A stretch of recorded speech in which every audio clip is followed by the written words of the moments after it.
what the heck was he thinking? Are you kidding me? What was he thinking? The more I thought about it, and we're going to look at our text, John chapter 3, verse 16, the more I became arrested with this thought. What was God thinking? Now, I don't know if you've ever thought about it, but hopefully by the end of this morning, you will have thought that through. What was he thinking? Now, maybe if you don't have children, that the depth of that doesn't grab you. But between Deborah and I, we have 5 children.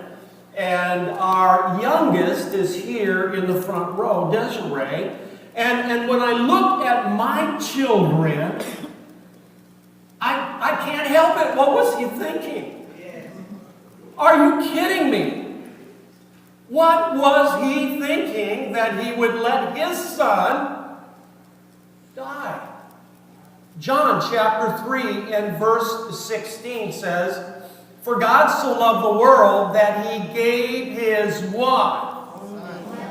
Whoa, wait a minute. You know, I've got 5 and I wouldn't give one of the 5, but he only has one.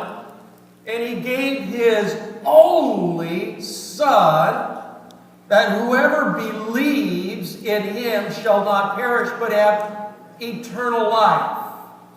For God did not send his Son into the world to condemn the world, but to save the world through him. Now, there are a lot of churches today, they're going to use Easter Sunday as a platform because we get visitors that come out on Easter and Christmas, and they're going to use Easter Sunday as a platform to take their Bible and to beat people up. They're going to preach hellfire and brimstone. Not every church, but there are some. I come from a background that is like that. You seize the opportunity to let people have your, we use funerals for that. Boy, you got them now, you got them, because death is right there in the casket. You can put the fear of God in it. But in our text, said, "For God did not send his Son into the world to condemn the world." That's interesting. "But to save the world through him. Whoever believes in him is not condemned, but whoever does not believe stands condemned already, because he has not believed in the name of God's one and only Son." So as I thought about it, what was he thinking? And I thought about you, and I could pick on some of you here, but I'm just going to pick on me. What was he thinking when it comes to me? I mean, because, I'm a hot mess. Okay? I'll just say it. I'm a mess. Don't say amen. Not yet. Those of you that know me, Pastor LT, know me real well. He's shouting the loudest. In many ways, I am totally jacked up. And the more I learn about God and God's Word, the more I realize how messed up I really am, and I need help. I get angry. I mean, Deborah and I, we duke it out sometimes. We have good fights, I don't always win. 70% of the time I win, and then I regret the next day that I won, because sometimes being the winner is harder than if you just lost. I cuss sometimes. I do. Especially in traffic. I can't help it. I hate people that just cannot drive, or they decide they're going to stop in the middle of the street and figure out if they're going the wrong way or not. Out of my way. I've been known to use God's name in vain a couple hundred times or so. I mean, I've done that. Don't look at me. You do that too. And I have to think, what was he thinking that he would die for me? Well, Pastor, what about those guys in the army that throw themselves on a grenade? You know, that's a little bit conceivable because they're buddies and they're in the army together. They know each other and they develop friendships and so yeah, I can comprehend giving your life for somebody that you know and that you like. That makes a little bit of sense. Not a whole lot, but it makes a little bit of sense. But what about dying for your enemy? What if I walked up to you and I just cussed you out and slapped you on the head and made fun of your wife and your kids and then said, oh, by the way, would you take a bullet for me? How many of you would do that? Are you crazy? But we read in Romans chapter 5, verse 6 and 8, it says, you see, at just the right time, when we were still powerless, Christ died for the ungodly. Very rarely will anyone die for a righteous person, though for a good person, someone might possibly dare to die. But God demonstrates His own love for us in this: while we were sinners, Christ died for you. He died for you while you were His enemy. That blows my mind. I'm sorry. I don't think that I will ever be able to comprehend that. I don't think that you and I can ever fully get our mind around that level of love. We can comprehend giving our life for somebody that's good. We can comprehend giving our life for somebody that's a part of our family or part of our friendship. I can kind of comprehend that. Not all the way, but I can almost get there where I could see that could happen. But my enemy, the person that hates me, the person that rejects me, the person that makes fun of me, the person that uses my name with all kinds of vile, that guy, I'm going to give my life for that guy. Are you kidding me? That's a love that I cannot comprehend because it goes beyond human capability. We can accept it. We can read about it. This is the most quoted verse in the entire Bible. But we never ask the question, why? For God so loved the world that He gave His only begotten Son. Why? Why would you do that? It doesn't make sense. I'm going to give you two simple reasons today. Number one is why. Why would He do that? Why? That's the big question. That's the question that nobody asks. We throw verses around left and right, but we never ask the question. Why would you do that? Why would you do that? And the first reason why is because you are of value. The amazing thing is that if we were to be honest today, I would bet money that about 90% of you, me included, are sitting here saying, I'm not really of value. I'm not really of value. It could be the way that you were brought up. It could be the way your family talks to you. It could be a number of things. But most people do not see themselves of value. That's why we put on such great fronts. That's why we take so much care in how we look and the clothes that we wear. I changed my shirt 3 times today. And as I'm getting in the car, Deborah says, I think I like the other shirt better. And I was already late for church. So I sat here in church going, this is a dumb shirt, this is a dumb shirt. I should have worn the other shirt. Because she did that to me. But I'm concerned that you like my shirt. Because underneath the shirt, there's not much value. My value's in my clothes because underneath the shirt is a skinny white guy. And I hate white guys. I spent my whole childhood trying to be tan like some of you all. Do you know how frustrating it is to be fluorescent and try to get a tan? Fluorescent people don't get brown, they just go red. And then they go back to fluorescent again. I even put on fake tans. And you know what a fake tan does to a fluorescent guy? You're not tan, you're orange. And I went around all orange and people said, you use that fake stuff, didn't you? Yeah, I'm trying to be like you.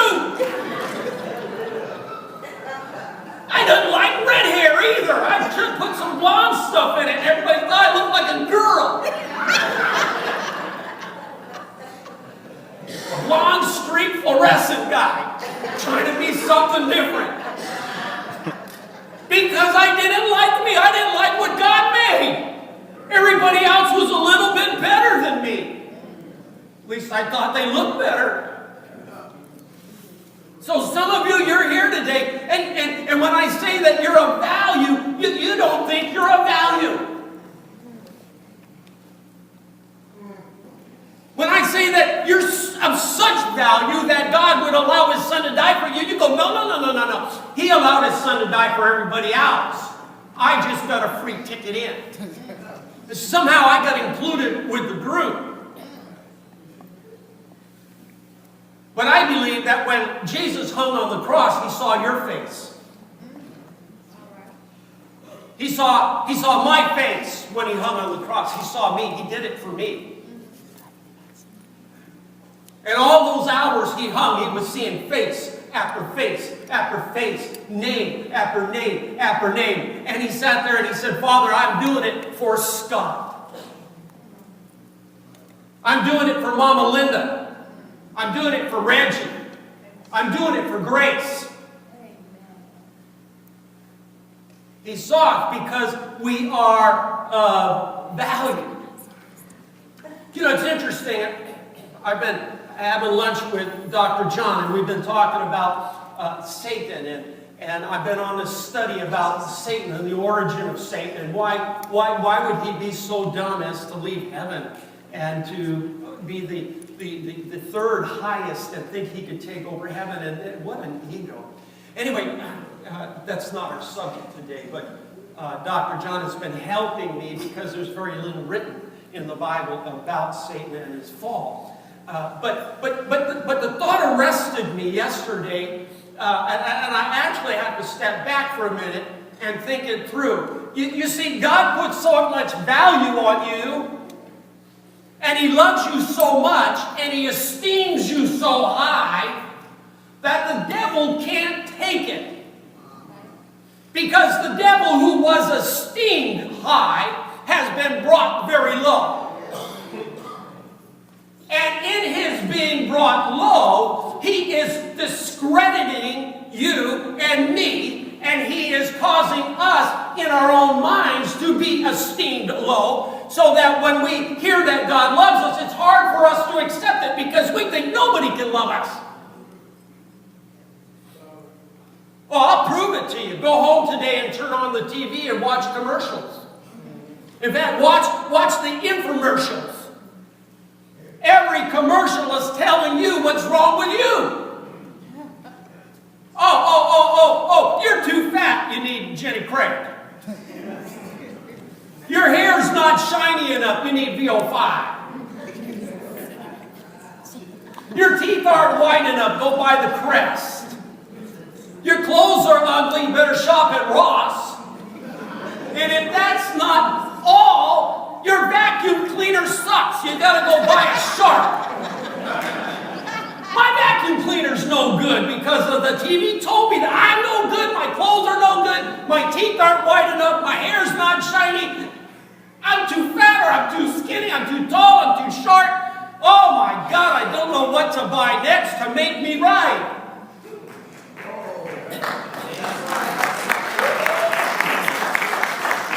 You see, the devil wants what God sees in you. The devil wants you to devalue yourself. God has never devalued you. But we do it all the time. We're surrounded by it all the time. We're never, ever good enough. The Bible is a book from cover to cover of God telling you and me how much He loves us and how much value He puts in us. Every story, the Old Testament all the way up through the New Testament, is one giant love book of God trying to tell us how much He loves us. And showing us example after example after example what He will do to get our attention and to let us know that. That's what the Bible is. Have you ever met somebody that you would say they're blinded by love? I counsel people sometimes before they get married, if they're dumb enough to come to me for advice. I don't know, but I do my best. Trust me, we've been married 26 years, 27. See? How long have we been married? 23. 8. 28 years. I'm in trouble. You see, don't come to me for advice. I can't even tell you how long I've been married. How we've made it this far, I don't know. She's very patient, I guess. Where was I? Oh, have you ever met somebody that was blind? Oh, you gotta love them. They've been blinded by love. And you're with them and you're thinking, I've done this a few times. I've been with people that they're going to get married or, and one is just absolutely blinded by love. And you look and you're thinking, what's wrong with you? That chick, she treats you bad. Man, she's nasty to you. She's demanding to you. She never says thankful to you. And then you try to say, I want to say something to him. Do you realize that this woman, she doesn't really treat you right? And they cannot see it. In fact, they'll defend her. Oh, well, she had good reason to yell and cuss me out. She never says thankful, but deep inside I know she does. They so protect her because they're blinded by love. They can't see what the other person's really like. Can I tell you that when God looks at you, He is blinded by love? Whoa. What kind of a God would say, I will never leave you and I will never forsake you? Whoa, wait a minute. Those of you that are married, if you treat your spouse bad enough, long enough, I guarantee you someone's leaving or dying. Right? Marriage is until death do us part. You better treat me well because someone's going to die here. You see? And there'll be a death do us part because you're going to die. You see? If you treat somebody bad enough, eventually there's going to be a break in the relationship. But God said, no. I'm so blinded by love. I'm so caught up in you that you can do anything to me and I will never leave you. I will never forsake you. I will always be there. You can use my name in vain. You can lie. You can go to church and split people. You can gossip. I'm still in love with you because I'm blinded by love. Oh, I know the bad that you do. I'm not stupid, but I'm blinded by my love for you. I love you anyway. That's a love you and I don't have. That goes beyond human ability. But He likes to share that kind of love with us, which gives me the ability to love like He loves, even when you're ugly to me. So, He places a great value in you. That's why He would give His only begotten Son. You're valuable. You are valuable to Him. I'm going to end. I'm going to give you one more. and then we're going to show a quick movie. Luke chapter 15 and verse 8. You're worth it. You're valuable, and you're also worth it. It says, Jesus is given this parable about a woman. And he says, or suppose a woman has 10 silver coins and she loses one. Doesn't she light a lamp, sweep the house, and search carefully until she finds it? Notice the words until she finds it. That's something that we usually gloss over. What Jesus is saying, he said this woman has 10 coins and she loses one. He doesn't tell us the value of the coin. We don't know what it might be worth. They might be worth a lot of money. I don't know. But that's not the point of the story. The point of the story is the coins were worth something to her. Maybe not her neighbors, but they were worth something to her to the extent that when she lost one, she stops her whole world and she takes the furniture out of the house and she searches and she searches and she searches. There's no time frame. He says until she finds it. In other words, she doesn't give up and she doesn't stop. She's not going to take a break. She's not going to eat lunch and dinner. She's going to keep searching until she finds it. That tells me that to her, it had so much value that it was worth it. It was worth it. Now, I was talking to Dave before church. How many of you got your diamond? Did you get your diamond? Don't lose it. This is a real diamond. We're the only church that gives diamonds to people that come to church. You can go tell people you got to go to City Church. They hand out diamonds, okay? See me after church. I have a few things I want to sell you to. So, I was telling him that my good friend, my very good friend for many, many years, is a diamond broker. And because of our friendship, I've had the privilege to see some of the highest quality stones, large carats, different types of stones in beautiful settings. I've handled some of the most expensive Rolex watches, unbelievable diamond bezels, ruby faces, diamond bracelets. I mean, unbelievable watches, just works of art. And I don't know how anybody would wear one of those. I'd be so afraid of losing a ruby or a diamond. I'd just sit in a box on the dresser. But I've been able to handle them, and I won't go into that. But I, because of my relationship, I've been able to see some amazing stuff. So a few weeks ago, he came to me, he said, man, Scott, he said, you'll never believe this, but I have come across a very large canary yellow diamond.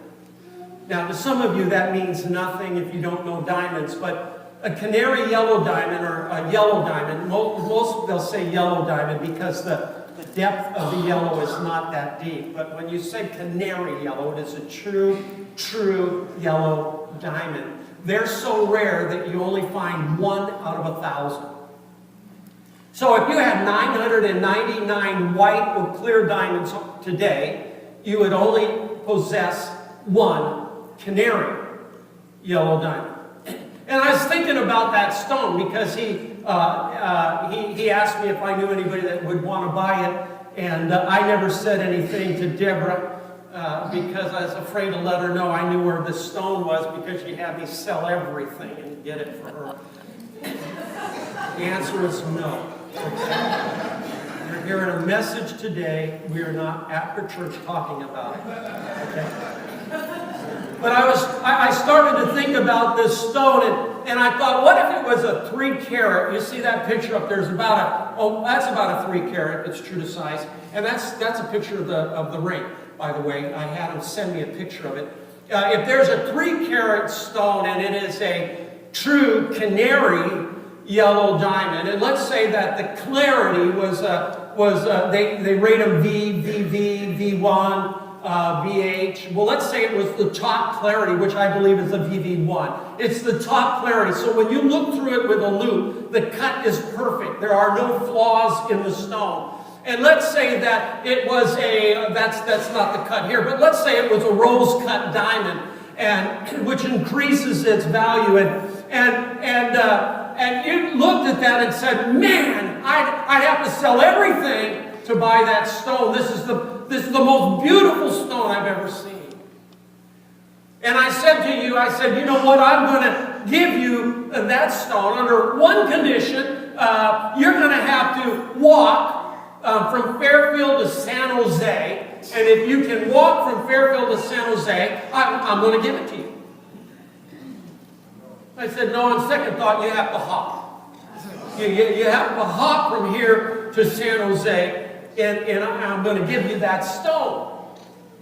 And you thought, I don't know if I can hop from here to San Jose. I mean, it's kind of hard. I might get from here down Tabor. But you thought, well, it's a little bit dangerous. I might get hit on Highway 80. I'm going to look like a complete fool. Everybody's going to make fun of me. Look at that dude hopping down Highway 80. I don't know if I'm going to do it. Your decision would be made based on the worth of the stone. Am I right? If I told you that stone is only worth $100, you would probably say, no, I ain't hopping to San Jose. But if I told you that that stone was worth $2 million, you'd probably start hopping right after church. You'd be pushing each other down. I'm in front. I'm going to get there first to get that stone. It would be based on its worth.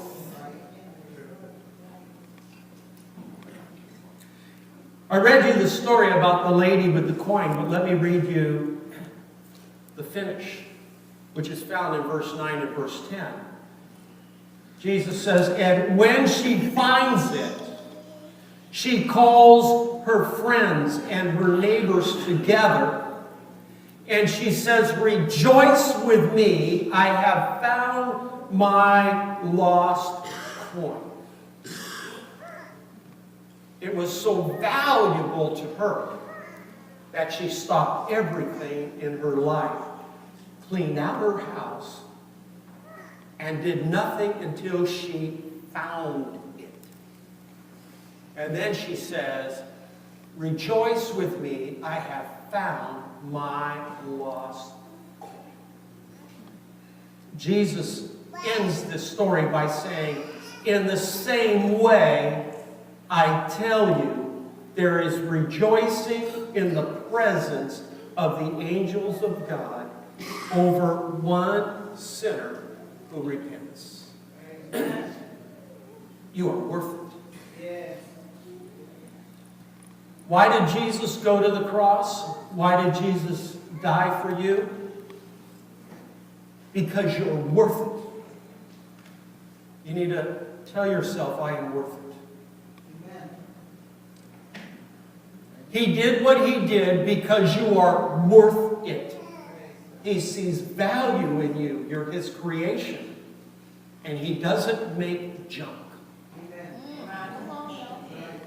When he created you before you were in your mother's womb, the Bible says he knew you and he timed your birth and your lifespan. He created you, and like when he created Adam and Eve, he said, it is good. When he created me, he said, dang, I did a good job. He's just the way I want him. It is good.